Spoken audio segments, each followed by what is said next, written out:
Bethy said, if I ever get to fly in a plane, I'm going to open a window and grab a piece of cloud to see what it tastes like.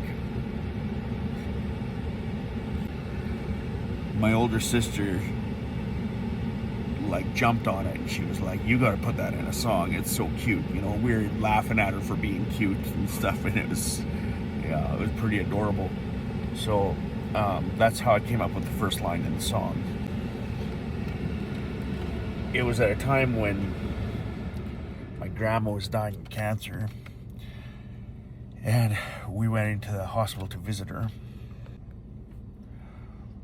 My grandma had never heard me sing before at that time. I was visiting her in the hospital, and I told her, hey, Bethy said something cute, and I wrote it into a song, and I asked her if she wanted to hear it, and she said she couldn't wait.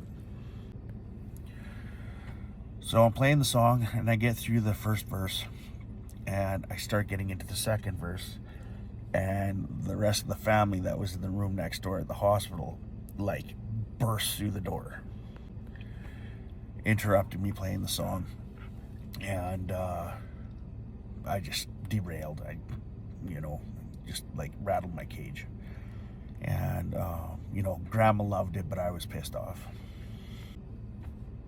The family really, really wanted to hear the song though, so I put the screws to them, and I said, okay, if all of you chip in and pay for a demo, I'll make a demo of it, and that way you can all hear it, because I wasn't in a rush to play for them again, because I was upset by being derailed by them in the middle of my song.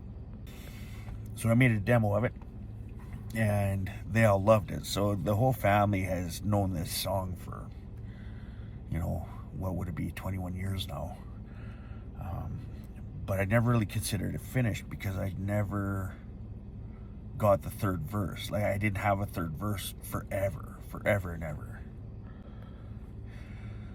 And about 4 years ago, I was out walking my dog, and I was thinking about the songs that I was in the process of finishing, and I thought, geez, if I could only think of a third verse for that song. And then it hit me that I should sing the third verse about playing it for grandma, and it just fell into my lap. As soon as I got my head around that concept, the idea for the third verse just dropped in my lap, and then I sat down and wrote it. It was easy. I finished the song, but in total the song probably took 17 years to finish. Then, as I was recording the songs for this album, my producer Stu decreed that if I was going to put out an album of songwriter songs, that I should be putting Bethy's Gift on it, because he was the one that recorded the demo for it 2 decades before, and absolutely loved it, and it never left his mind. It was always there.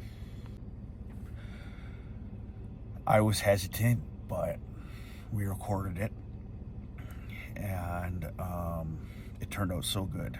And Stu Kirkwood, the producer, did I did all the guitars, regular guitars. Stu did all the keyboards, pianos, bass, drums, all that kind of stuff. And then Stu's daughter Bella also sang with Stu in the harmony part at the end of the song. Because it was so vulnerable for me, I decided that was the reason I should put it out first, for a few reasons. Number one, it would make all the other songs seem easy by comparison to put out.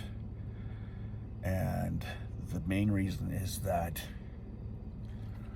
it was a gamble on whether people would respond to a song that was so personal. And so far the response has been positive, which I'm thankful for, because it makes me feel like I made the right decision.